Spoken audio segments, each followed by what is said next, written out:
Matryoshka. En Afrique du Sud, d'ailleurs, Barbara Cassin, après l'abolition de l'apartheid, a participé à la fondation d'une école de la rhétorique, qui est l'art de l'éloquence et qui permet de construire sa pensée. Aujourd'hui, nos différents mondes, nos différentes vérités, nos différentes croyances cohabitent. Mais comment construire son propre jugement sans s'y enfermer? Comment construire le jugement de ses enfants avec beaucoup d'échanges, avec beaucoup d'amour, avec beaucoup d'ouverture? Et là, tout semble possible. Tout s'éduque. La culture, le goût, tout ça, je ne dis pas que ça se transmet, ça s'éduque. Ce n'est pas mes jugements culturels ou mes jugements de goût que j'ai envie de transmettre. C'est la possibilité d'avoir des jugements de goût.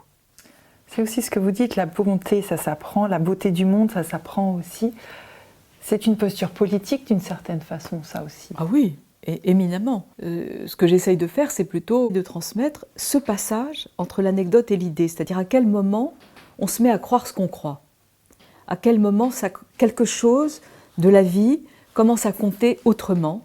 C'est ce à quoi je suis attachée. Vous écrivez quelque chose qui m'a touchée tout particulièrement, c'est « Ce que j'ai aimé m'ont toujours raconté le monde ». Qu'est-ce que c'est de raconter le monde ? Quand je dis « tous ceux que j'ai aimés m'ont raconté le monde », je pense que c'est les hommes que j'ai aimés ou qui m'ont aimé, qui m'ont fait comprendre qu'un monde existait autre que mon monde. Bon, ma tendance par rapport au monde, c'est le cosmos. Ça me va. Ça c'est pas du tout étranger, ça n'a jamais été étranger. Je me mets devant la mer et je vois le cosmos devant moi. Les lieux que j'aime sont comme ça. C'est-à-dire que ce sont des lieux où je vois le monde devant moi, je bouge un peu, et je vois à nouveau le monde devant moi, et ce n'est pas tout à fait le même, et je bouge un peu, et tout ça c'est beau. Bon. Donc ça c'est mon monde. Eh bien, pour sortir de mon monde, il m'a fallu d'autres, et d'autres qui m'aimaient ou que j'aimais, ou plutôt, et c'est comme ça que ça s'est produit. C'est-à-dire que j'ai mis très longtemps avant de penser que c'était pour moi de voter, par exemple.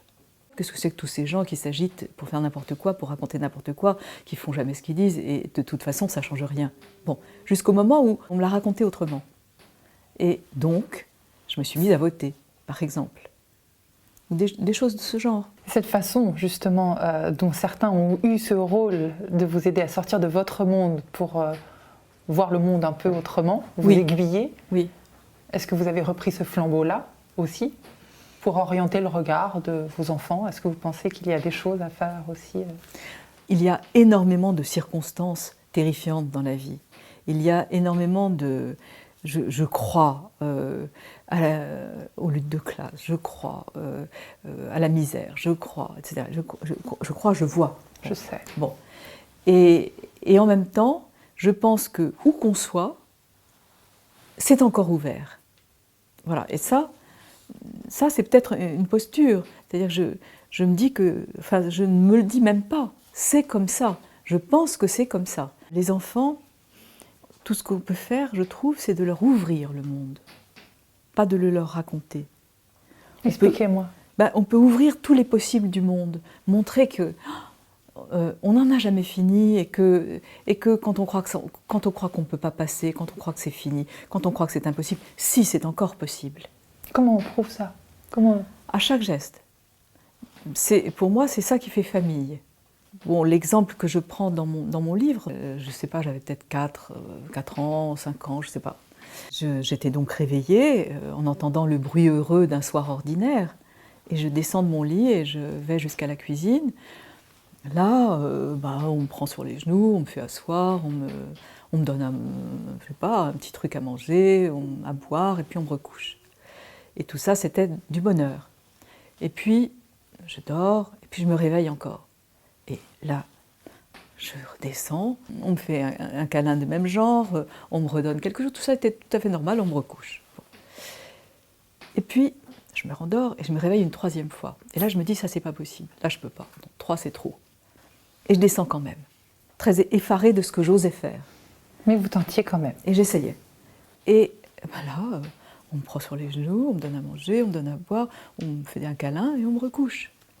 Et plus jamais, je ne me suis dit, ça va être trop. Parce qu'eux, ils n'avaient pas compté. C'était moi qui avais peur, mais pas eux. Pour moi, une famille, ça ne compte pas dans tous les sens du terme. Je veux dire que ça ne compte pas au sens où personne ne doit compter, ne doit faire 1 plus 1 plus 1 et tirer un trait. Pour moi, une famille, bon, ça donne tout, ça ouvre tout.